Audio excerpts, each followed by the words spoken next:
Oh. This smells kind of like fruity wood stick. You know what? I was going to say I get the faintest smell of something resembling whiskey. But if you wanted to be a little bit more complimentary to the glass, I would say fruity wood stick would be a pretty accurate description of what we're smelling here. Smells pretty bourbony, although we have no clue if it is or not because we don't know what we're drinking. Nope. We're completely blind to remove all the labels, hype, and bias and give you the most honest opinions possible. I'm Josh. I'm Erin. We are Stuff and Whiskey. Thank you for joining us today. Yeah. And this is a channel that we started because we like hanging out and having whiskey together and with friends. And so that's what this is. We're just hanging out, having some pours with friends. We love blind tastings. We think it's a ton of fun. Like I said, we remove all the bias. However, our personal opinions are on display here. Our personal palate preferences. I tend to like something that smells a little bit more aromatic than glass one. It's pretty faint for me. Really? But that could just be my nose today. I'm getting a lot, but I also have like a fan blowing air into my face, so that might be... That you insist upon having so you don't get because then I overheated. get hot. This room. So fickle. Just like a woman, right? Am I right? No. Well, we're going to talk about whiskey and whatever other stuff comes up during this tasting. But glass one smells pretty good. Smells like bourbon-y bourbon. It smells sweet. Pretty... It doesn't smell deep. It smells sweet and kind of like... not sharp. Standard. Standard, Smells yeah. like standard bourbon. Not bad, not good. Just regular. Just regular. Let's smell glass two and see how it compares.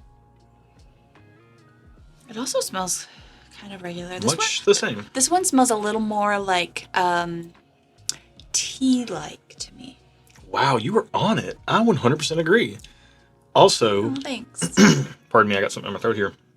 But I guess the problem is it's not whiskey. But we're going to solve that here in a second. Yeah, we need to be drinking this. Glass number two, also regular, which reminds me of the time that the little one told me, Dad, just be regular. Because you are a little extra. So sometimes whiskey's just regular. It's not, it's not remarkable. It's not great. It's not bad. It's just regular. Can't all be extra all the time. That's exhausting. Just be regular. Yeah. Glass two smells a little bit more tea-like, a little bit more woody to me.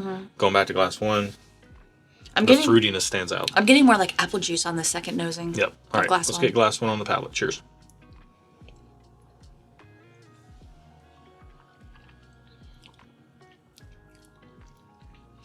Well, it's like... Hold, please. You got other words in there anywhere? It's like... That says it all. Thinking. Okay. While you're thinking, I will let you know, we're going to taste both of these. We're going to give them a rating. Then we're going to find out the price and see how that compares to what we just tasted to see if we feel like that experience matches that price tag. It's a pretty consumer-focused way of doing things. That's how we kind of... we're always looking for whiskey to wow us, so this is like how we like to do things so that we can see if something is worth the money or not. Your opinion may differ, and it very well probably will because you have a different palate than ours. But this is just this is a mile marker on the way of tasting this whiskey. And if we had a bottle of either one of these, we'd probably have a different experience over time. This is just a little time capsule tasting here. So I have thoughts. This is like flat apple juice, then that had carbonation added to it to make it not flat. They hit it with the soda stream? Yeah. It's like recarbonated because it lost its carbonation. So it's like second day carbonation. Yeah. It's like not as good as like built in. I actually like this. Like this is pretty decent. I got a hint of something that makes me think this might be wheated. I wouldn't be surprised. It's really sweet. It's very sweet forward, kind of as Erin said, very apple juicy, kind of like just that overly sugary apple juice type of experience. There is a decent bit of oak in there for what seems to be a fairly kind of mid-shelf standard pour. Yeah. If that was something special, I would be surprised. If it's hard to get, I would be surprised. But it does read to me like a really enjoyable pour for someone who likes a really easygoing, sweet pour. Or something for someone who likes brighter. I feel like this is a little brighter. I always talk about like the base notes in whiskeys. And when you have something that has that, you know exactly what I'm talking about. that's what I look for. So when there's something that's kind of missing that, to me, it's not as enjoyable. That doesn't mean this isn't good, but I want to point that out because this is something for someone who likes kind of those brighter notes in whiskey. Yeah. Seems good. Seems, $30 to $50 for that bottle. I'm not mad at it. Yeah. Might even be as much as $70. But pretty standard, middle shelf, sweet bourbon offering. Good, not great. Not bad, though. Yeah. Let's see how Glass 2 compares. Cheers.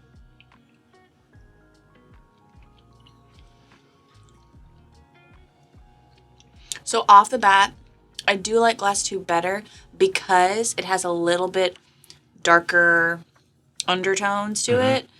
That doesn't mean I like it a lot. I like it better than 1 for that specific reason. It's kind of watery, like, overall to me, though. So I don't love that. So I did a dry week, and then the first time I had any pours after my dry week was last night. Yeah. And everything seemed to taste pretty normal, but always recommended to take a little break. Aaron does a dry week pretty much between all our recordings. But to me... Unless you offer me red wine, and then I'll drink some. Or a mooch on something that you're just in the mood for. Or if you make me a cocktail.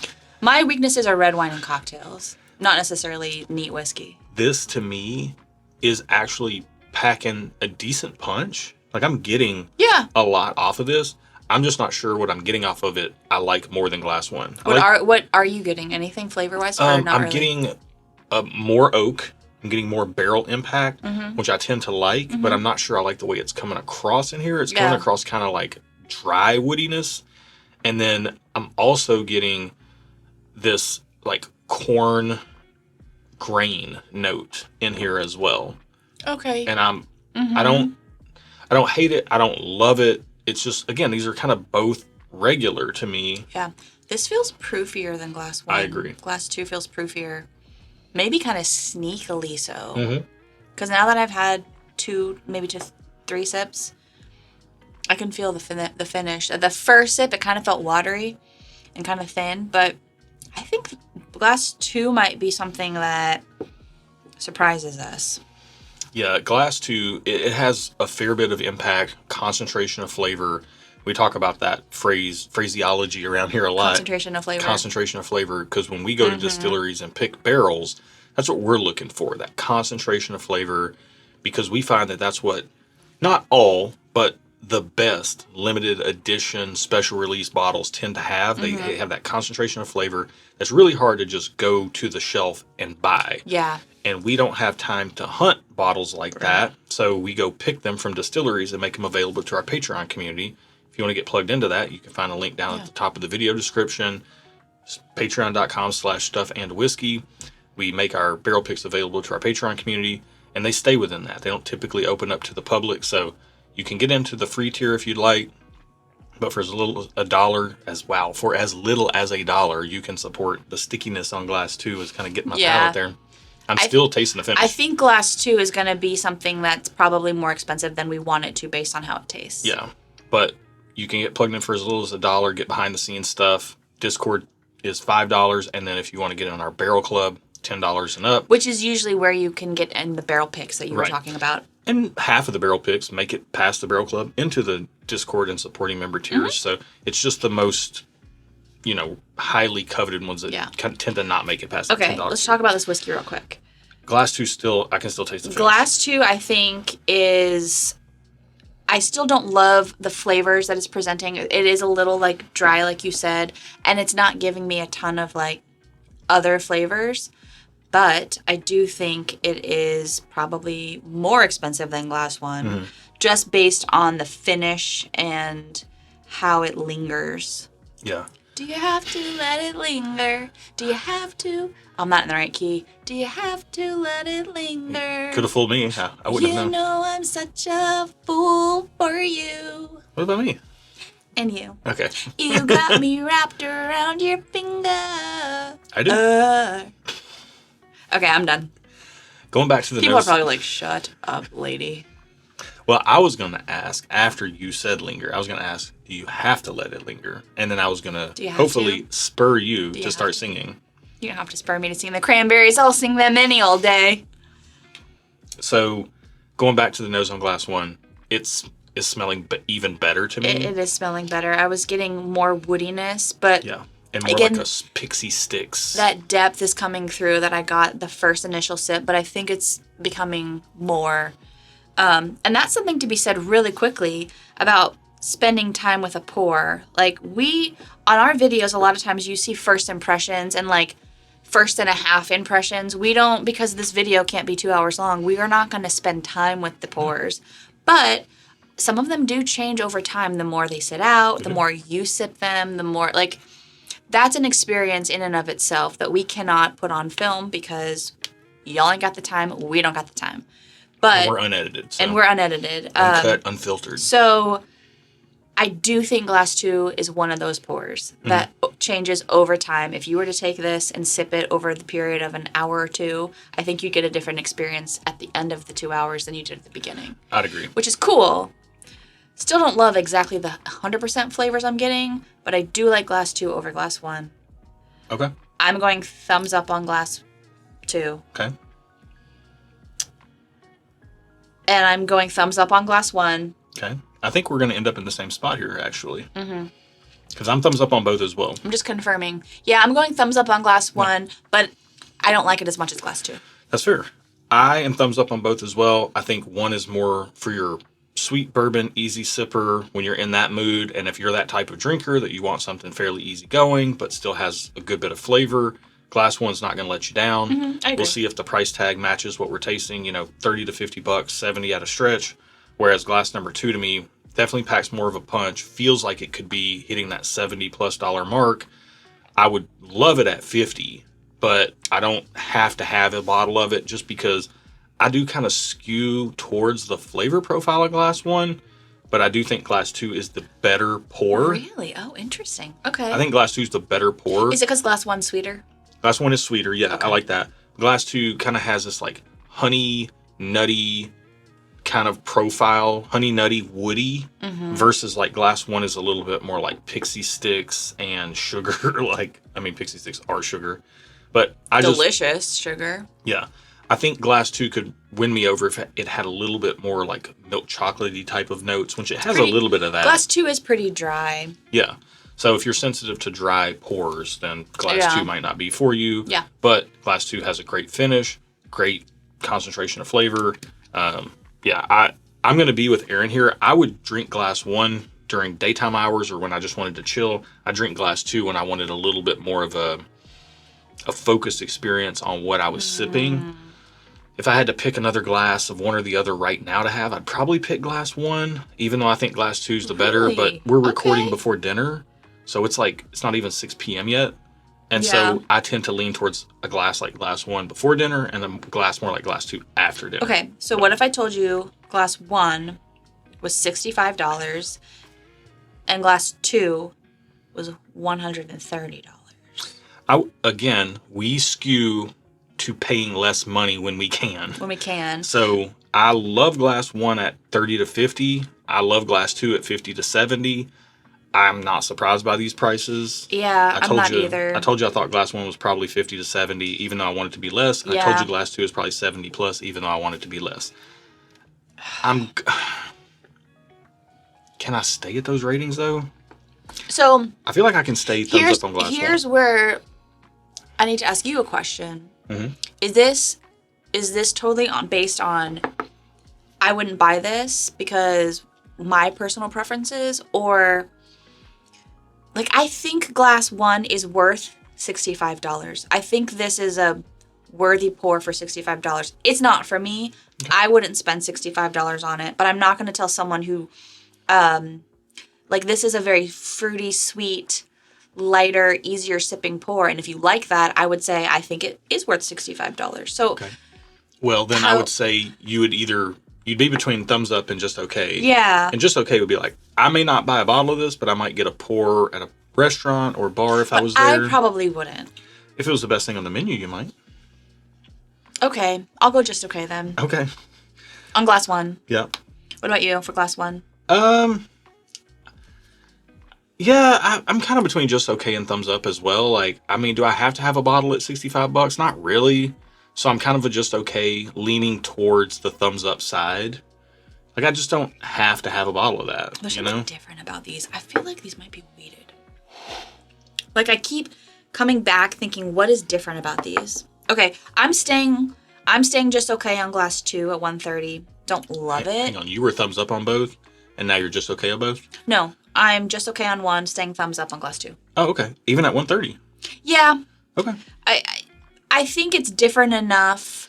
That's fair. It's different. It's different enough. I like it enough to add it to my collection. Like, if I'm thinking of my personal collection, I like it enough to add it to my collection, but it's different enough that it would be worth the price because I don't have much like this, and I like it. So I'd say thumbs up. Okay. It definitely is different, and that's what's going to make me go down to just okay on it. I'm just okay on both. This might be the rare occasion where I'm going down and you're staying thumbs up at $130. I think the sneaky proof got me. The sneaky proof is good. I'm a big nice. sucker for sneaky proof. Yeah.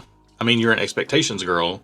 And so when you exceed expectations with some sneaky proof, that brings you up in my book. Yep, absolutely. Okay. All right, let's find out glass 1 first. Number 87 in our key is Weller Antique 107. Wow. Is that weeded? It is weeded. Shut the front door. It's almost like you're a professional whiskey It's taster. almost like I'm good at this, but I'm not. And I just get lucky a lot. Yeah, we'll do a little recap after we find out what glass 2 is. What is glass 2? I've never heard of this. You probably have. Mary Dowling Toasted Double Oaked. It's the toasting that I was tasting. And it is 125 proof. So it is sneaky proof. You can feel that, though. It took a second for me to feel it, but you can feel it. Oh, okay, so is it weeded? They're both weeded, yeah. They're both weeded bourbons. Oh my gosh, and these are thanks to Dave McDowell. Thank you. I think I picked up on that because... You did. I'm just going to toot my own horn for a second because I right. very rarely get to do it, and I'm just proud of myself, that's all. Let's do a little breakdown real quick. Proud. Who are these for? If you've never had Weller Antique 107 and you see people talking about it and you're like, man, that's got to be one of the best bourbons in the world. It's good. It's fine. It's fine. It's regular. It's regular. That's what we said. It's regular. It used to be a $40 or $50 bottle before all the hype, and now it's up to $65 in our market. Prices in markets vary. The Mary Dowling, that is, I don't have any idea what the distribution on that is. Where's that from? I've never heard of that place. I know very little about it. Whatever you guys saw on the card when it was displayed on the screen is more information than I know currently, because that information is going to pop up as I research and make the banner for this video. There you go. But when you find out, let me know. I know that Dave wanted us to do this head-to-head because he thought the Mary Dowling was much better than the Weller Antique 107. I do agree that it is. And I can't disagree with that. I think what I was tasting was that toasted note and like a little bit of that corn grain. But like, it's still really good. And I said I thought it was the better pour. But it is twice the price of Weller Antique 107. So, you know. Isn't Weller hard to find, though? It's very hard to find. And even though it's not too super expensive. If you find it in stores, it's oftentimes going to be marked up to $120 or $130. In that case, I'd probably just, you know, unless you just need a bottle, I'd probably just get the Mary Dowling. Yeah. But, you know, how much do you like toasted pours? If you haven't had toasted pours, would I recommend starting out with a $130 bottle? Probably not. Is the toasted why it's dry? Yeah, that's... The toasting is that extra woodiness that we were picking up on. Oh, okay. Gotcha. Yeah. So cool. What's interesting here is that this actually 100% matches every experience I've ever had with Weller 107. Really? At $65, I'm a little bit, you know, I like Weller 107, but I don't think it's the best thing in the world. Bruzel talks about it being his favorite bourbon out there for the price and all that stuff. Not for me. And we tend to not love weeded bourbons. That just goes to show you the subjectivity of whiskey. Yeah.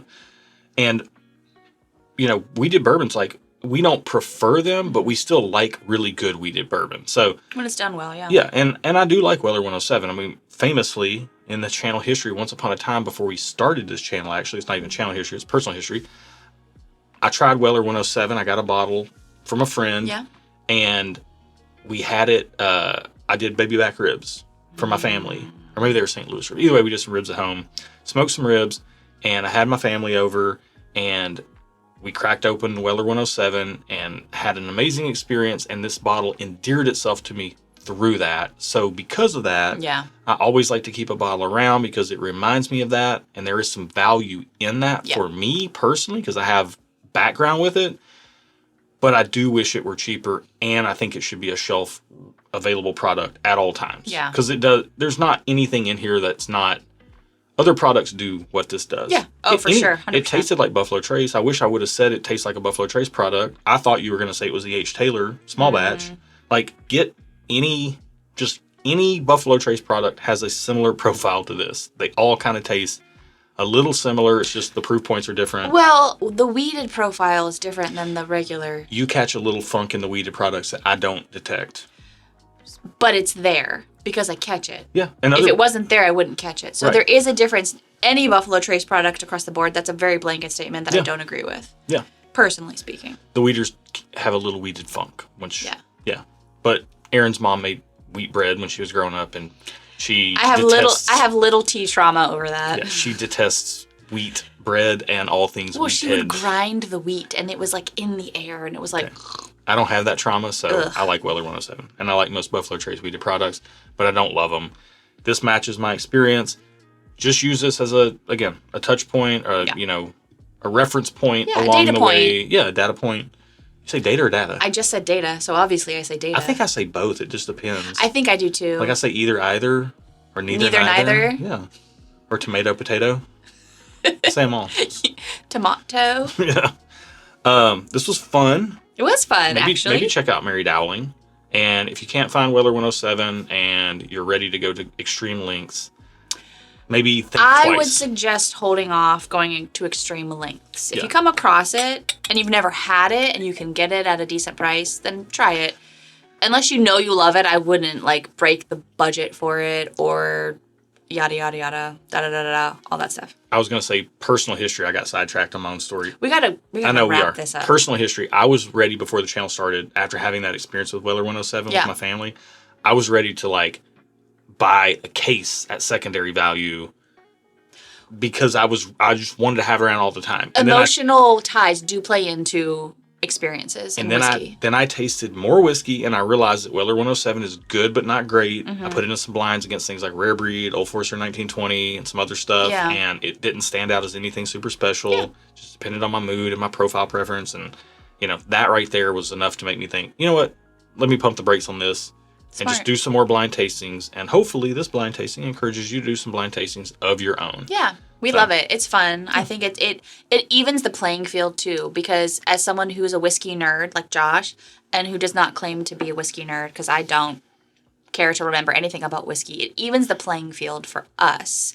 So it will even the playing field for anyone that you're doing it with. So if you feel intimidated, stop. This is a good public service announcement. Yeah, go. If you feel intimidated, or if someone you're with feels intimidated because they're like, oh, I don't know anything about whiskey, I can't get tasting notes, tell them not to worry about it, because double blind tastings even the playing field for everyone involved. It is very hard. He knows whiskey. It is very hard for him to be like, oh, this tastes like a blah, blah, blah, blah, blah. He tries sometimes, and most of the time he's wrong. I was right about this. No, you weren't. I shouldn't say that out loud. But Who was right about this being a weeder? You were too. This girl. You were. So I'm just saying. Let's get out of here. Blind tastings are great. If you're not doing them and you want to do them, you should. And grab some friends. Grab a significant other. Grab a significant other and friends. It's just whiskey. Have fun. That's it. It's not Don't so take serious. it so serious. So thank you for listening to us. Yeah. And taking us so seriously that not so seriously. Okay, I'm out. Be good to each other. Bye. Till next time. Cheers. Oh, my brain. That's your line. My brain Try the blend. My brain it's kind better. of exploded a little bit because It's better than both. The blend is better than both. Try. Oh, it smells good actually. The blend is, it's the best qualities of both put together. It's so good. When I just did that, I could feel my eyebrows moving. If I had bottles of both of these, I would for sure be mixing them. Did you do like a 50-50? Yeah. That's super good. Wow, I've hardly had any. It takes the woodiness from the Mary Dowling and tames it down, and it brings the like amplified, like concentrated flavor. I think people are gonna think I'm tipsy, but I'm totally not. Sometimes words just get away from me. You know what? Everybody that would say that, like, oh, you're tipsy, this is what recording is. Sometimes words are hard. Look, put a camera in your own face and put it on the internet. Oh my gosh. It's very difficult. Words are so hard. It's kind of scary a little and there's bit. so many of them. You can choose to use different ones when you're talking. Especially when I'm trying to make a point. It's very confusing. I get in my own... Oh, that is good. I get in my own head a little bit. Stopped you in your tracks. I get in my own head a little bit about what I'm saying and how it's coming across. And then I like kind of like stumble over my words and then I seem drunk. But this is literally the first thing I've had and I've hardly had any of it. That's very good. Yeah. You're very good. Oh, thanks. So are you.